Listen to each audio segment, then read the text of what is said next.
दोस्तों राधे राधे। जय श्री कृष्ण। शक्ति ज्ञान चैनल में आपका हार्दिक स्वागत है। दोस्तों, एक बार माता लक्ष्मी भगवान विष्णु जी से मिलने जाती है और कहती है, हे प्रभु, जब मैं आपसे मिलने के लिए आ रही थी तो मेरी नजर रास्ते में मृत्युलोक पर पड़ी तो मैंने क्या देखा कि कुछ सुहागिन स्त्रियां आपस में चर्चा कर रही है कि स्त्री की एक चीज छूने से किस्मत बदल जाती है और स्त्री के इस दिन चूड़ी पहनने से पति की उम्र कम हो जाती है। प्रभु, मैंने जब से उस चर्चा को सुना है मेरा मन विचलित हो गया है, इसीलिए मेरा आपसे अनुरोध है, आप मुझे मेरे दोनों प्रश्नों का उत्तर देकर संतुष्ट करने की कृपा करें। भगवान विष्णु कहते हैं, हे लक्ष्मी, मैं तुम्हें तुम्हारे दोनों प्रश्नों के उत्तर एक छोटी कहानी की माध्यम से दूंगा, मगर मेरी एक शर्त में। जब तक कहानी सुनाओ तब तक पूरा मन लगाकर कहानी सुनना और कहानी पूरी सुला, क्योंकि आधी अधूरी कहानी सुनने से आधा अधूरा ही ज्ञान प्राप्त होता है, जो जीवन में कभी काम नहीं आता। फिर भगवान विष्णु की बात सुनकर ही माता लक्ष्मी कहती है, जो आज्ञा प्रभु, मैं आपको वचन देती हूँ कि कहानी पूरे मन से सुनूंगी। आप कहानी प्रारंभ कीजिए। तो मित्रों, कहानी शुरू करने से पहले मेरा आप सभी से अनुरोध है कि कमेंट पर राधे राधे लिखें, और अगर आप भगवान कृष्ण के सच्चे भक्त हैं तो यह कहानी आप अंत तक जरूर सुनेंगे, क्योंकि भगवान विष्णु की यह कथा आपके जीवन में अवश्य कुछ नया सिखाएगी। भगवान विष्णु कहते हैं, लक्ष्मी, एक नगर में एक सेठ रहता था। बहुत ही संपन्न था, उनके पास सब कुछ था, आलीशान दुकान थी, महल था, धन की कोई कमी नहीं थी। सेठ के 3 बेटे थे, तीनों बेटों की शादी हो चुकी थी। सेठ की 3 बहनें थी। उनका स्वामी बहुत ही अच्छा था, अपने सास ससुर और पति की खूब सेवा किया करती थी, इसलिए घर में सुख शांति का वातावरण था। सेठ का बड़ा लड़का थोड़ा स्वभाव का अच्छा नहीं था, इसलिए सेठ के बड़े लड़के की उसके माँ बाप से नहीं बनती थी, इसीलिए सेठ ने अपने बड़े बेटे को धन नहीं दिया था और अपने दोनों छोटे लड़के और तीनों वर्गों में बांट दिया था, जिसकी वजह से बड़े लड़के की आर्थिक स्थिति ज्यादा अच्छी नहीं थी। भगवान विष्णु कहते हैं, लक्ष्मी, एक बार सेठ अपने मन में सोचता है कि भगवान ने मुझे सब कुछ दिया है पर एक बेटी नहीं दी है। यदि एक बेटी होती तो मैं अपने मन की सारी बातें अपनी बेटी को बताता और बेटी को बहुत दुलार करता। भगवान विष्णु कहते हैं, लक्ष्मी, सेठ अपनी सेठानी के साथ में अपना जीवन जी रहा था, मगर एक बेटी की कमी सेठ जी को हमेशा खलती रहती थी। सेठ जी हमेशा अपने घर के पास स्थित मंदिर में श्री राधा के दर्शन करने जाया करते थे। एक दिन जब सेठ जी मंदिर में राधा के दर्शन करने गए, उस दिन मंदिर में एक संत पधारे थे। फिर सेठ को कुछ उदास देख करके संत ने सेठ से पूछा, तुम उदास क्यों हो? तो सेठ बोले, महाराज, मेरी कोई बेटी नहीं है, इसलिए मैं उदास हो। फिर संत मुस्कराए और बोले, यदि जीवन में किसी का अभाव है तो उसकी जगह भगवान को बिठा लेना चाहिए। तो सेठ जी बोले, महाराज, मेरे तो कोई बेटी नहीं है, तो मुझे क्या करना चाहिए? फिर संत बोले, अरे सेठ, तुम एक काम करो, तुम बसाने की बेटी श्री राधा को ही अपनी बेटी क्यों नहीं मान लेते हो? भगवान विष्णु कहते हैं कि हे लक्ष्मी, इस प्रकार संत की बात सेठ जी को बहुत ही पसंद आई। उसी दिन सेठ ने राधा का एक बड़ा चित्र मंगवाया और उसे अपने कमरे में लगा लिया। अब तो सेठ का जीवन पूरा बदल गया। वे उठते बैठते सोते जागते श्री राधा जी को अपनी बेटी मान करके उनसे बातें करने लगते थे। और इतना ही नहीं, सेठ को डोट अपनी बेटी राधा से हर बात बताने में बहुत ही आनंद आता था। इस प्रकार सेठ की राधा में ऐसी लगन लगी कि जब भी वह दुकान पर जाते थे तो श्री राधा रानी को भोग लगाकर प्रसाद पाकर ही जाते थे, और शाम को लौटते थे तो राधा को प्रणाम करते और उनसे बातें करते और भोग लगाकर के प्रसाद ग्रहण करते थे। भगवान विष्णु कहते हैं कि हे लक्ष्मी, उस सेठ ने जब से राधा को अपनी बेटी के रूप में स्वीकार किया, वह हर समय प्रसन्न चित्त रहते थे। जब भी सेठ से कोई पूछता था कि तुम्हारे कितने बच्चे हैं, तो सेठ हमेशा यही कहता था कि मेरे 3 बेटे, 3 बहनें और एक बेटी है।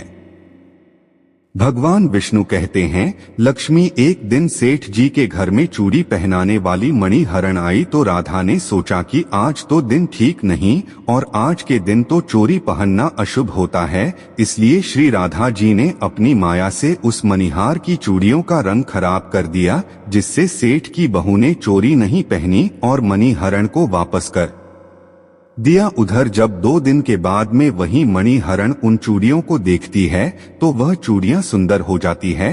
फिर मणिहार उन्हें चूड़ियों को लेकर के सेठ के घर पुनः आती है तो सेठ की तीनों बहनें चूड़ियां पहनती हैं और बाद में राधा भी चूड़ी पहनने के लिए प्रकट होती है। और जब राधा प्रकट हो गई तो मणिहार ने जब राधा का स्वरूप देखा, तुमने हरण उन्हें देखते ही रह गई। फिर राधा रानी मणिहार उनसे कहने लगी, मुझे भी चूड़ी पहनाओ। उधर राधा जी की बात सुनकर के मणिहार ने मन में विचार किया कि हो सकता है कि सेठ के घर पर कोई मेहमान आ गया होगा, क्योंकि हमेशा तो मैं जब भी इस घर में चोरी पहनाने आती थी तो सेठ की केवल 3 ही औरतें दिखाई पड़ती थी जो हमेशा साड़ी पहनती थी, मगर आज यह चौथी बेटी मुझे नजर आई है, लगता है कोई मेहमान होगी। भगवान विष्णु कहते हैं कि लक्ष्मी, और फिर ऐसा सोचकर के उस मणि ने राधा जी को चूड़ियां पहना दी। अब राधा रानी चूड़ी पहनकर त्रिलोक में जाकर के अंतर्ध्यान हो गई। सभी को चूड़ियां पहना करके मणिहार हमेशा की तरह चूड़ियों का पैसा लेने के लिए सेठ की दुकान पर चली गई। फिर मणिहार को देखते ही सेठ कहने लगा, लगता है घर पर चूड़ियां पहनाने गई थी, तुम हमारी तीनों बहुओं को चूड़ियां पहनाकर आई, ये लो अपने पैसे। मैं तुम्हें देखकर ही समझ गया कि तुम दुकान पर पैसे लेने के लिए आई हो। और फिर सेठ ने मणिहारी को हर बार की तरह जितने पैसे देते थे उतने ही पैसे निकाल कर दे दिए। तो मणिहरण कहने लगी, सेठ जी इस बार मैंने 3 जनों को नहीं बल्कि 4 जनों को चूड़ियां पहनाई है, इसलिए इस बार में ज्यादा पैसे लोगे। भगवान विष्णु कहते हैं, लक्ष्मी मणिहार की बात को सुनकर के सोठ कहने लगे, हमारे घर में 3 औरतों के अलावा चौथी तो कोई है नहीं, फिर तुमने चूड़ी किसे पहनाई? तो मणिहारी कहने लगी, सेठ में नहीं जानती, लेकिन मैं तो सिर्फ इतना जानती हूँ कि मैंने तो 4 को चूड़ी पहनाई है। फिर इस प्रकार मणिहार उनकी बात को सुनकर के सेठ कहने लगा, ठीक है, तुम 3 लोगों के पैसे ले जाओ, बाकी के पैसे में पहले घर पर जाकर पता करूंगा चौथा कौन है जिसे तुमने चूड़ी पहनाई है। पहले मैं घर पर जाकर पता करूंगा, उसके बाद तुम्हें पैसे दूंगा। मणिहार बोली, ठीक है सेठ जी, पहले आप घर पर पता कीजिए, उसके बाद मुझे मेरे पैसे दे देना। और ऐसा कहकर के वो मणिहरण सेठ की दुकान से चली गई।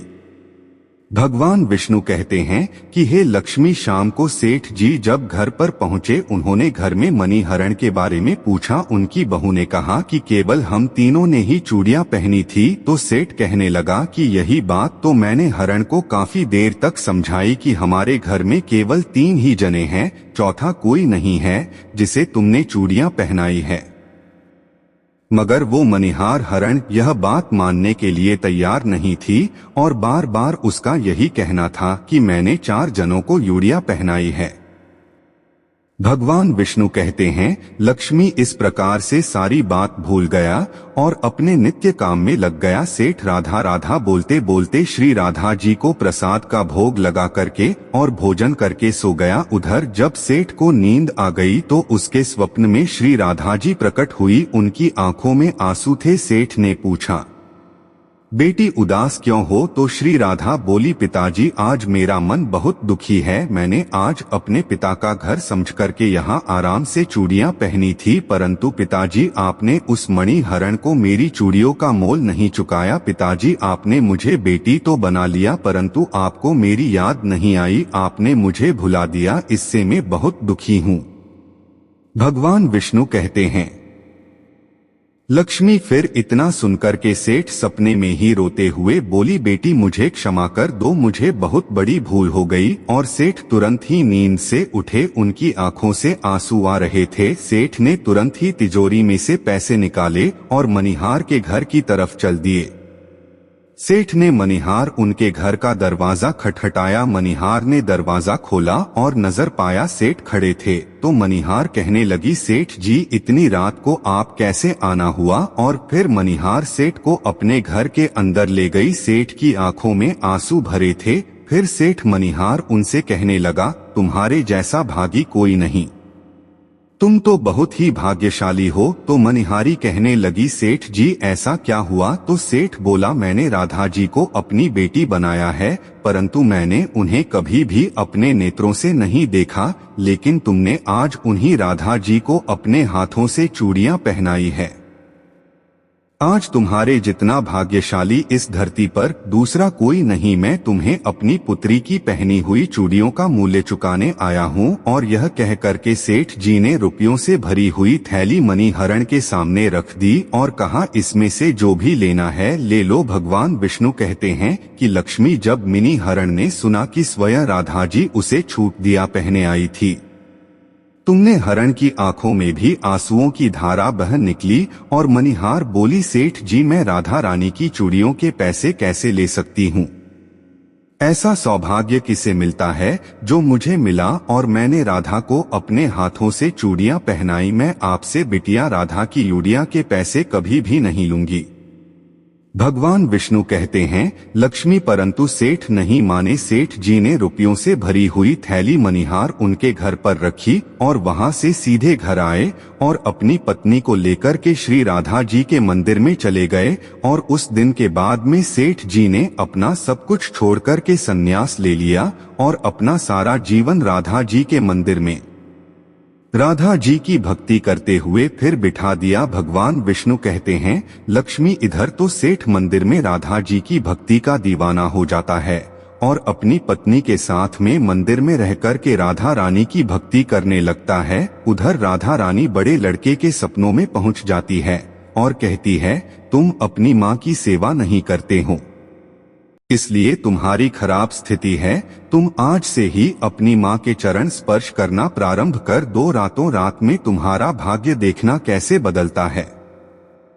विष्णु कहते हैं, लक्ष्मी इस प्रकार से अटका पड़ा लड़का अपनी माँ के रोजाना चरणों को स्पर्श करने लगा और फिर बहुत बड़ा आदमी बनना और उसके पास धन की कोई कमी नहीं रही। फिर भगवान विष्णु कहते हैं, लक्ष्मी तुम अपने पहले प्रश्न का उत्तर समझ लो। तुम्हारा पहला प्रश्न था कि स्त्री की कौन सी चीज उसे बिना बताए छूने से रात भाग्य बदल जाता है। तो ठीक से समझ लो, जो इंसान सेठ के बड़े लड़के की तरह अपनी माँ के चरणों की सेवा करता है, माँ के चरणों का अमृत पान करता है, उसका सोया हुआ भाग जाग जाता है और एक दिन ऐसा इंसान बहुत बड़ा आदमी बनता है। भगवान कहते हैं कि लक्ष्मी अब तुम अपने दूसरे प्रश्न का उत्तर सुनो। तुम्हारा दूसरा प्रश्न था कि स्त्री के किस दिन चूड़ी पहनने से पति की उम्र कम हो जाती है। तो समझ लो, जिस दिन मनिहार सेठ की तीनों बहनों को चूड़ियां पहनाने के लिए आई तो राधा जी ने देखा कि उस दिन मंगलवार है, इसलिए राधा जी ने अपनी माया से उन चूड़ियों को काला कर दिया, जिससे सेठ की बहुओं को चूड़ियों का रंग पसंद नहीं आया। और फिर मनिहार अगले 2 दिन के बाद यानी शुक्रवार को आती है तो चूड़ियों का रंग सुंदर हो जाता है और कि तीनों बहनें और राधा चारों छुरी पहनते हैं। इस तरह हमेशा के लिए सचेत रहने के लिए राधा रानी सेठ के बड़े बेटे की तरह सेठ की तीनों बहनों के सपनों में आती है और चूड़ी का महत्व बताते हुए कहती है कि हर सुहागिन स्त्री को चूड़ी पहनने से पहले कुछ बातों का विशेष ध्यान रखना चाहिए। नंबर 1, सुहागिन स्त्री को 2 चूड़ी पहननी चाहिए। नंबर 2, नई चूड़ी हमेशा सुबह या शाम को पहननी चाहिए। नंबर 3, नई चूड़ी हमेशा रविवार या सेठ को ही पहनना चाहिए, इस दिन पहनने से पति की उम्र बढ़ती है। नंबर 4, चूड़ी मंगलवार और शनिवार को न तो खरीदनी चाहिए और ना ही पहननी चाहिए, इससे पति की उम्र कम होती है। चूड़ी 16 सिंगर में से एक अहम हिस्सा होता है। दोस्तों, अगर आपको कहानी अच्छी लगी हो तो एक लाइक जरूर करें और साथ ही हमारे YouTube चैनल शक्ति ज्ञान को सब्सक्राइब कीजिए।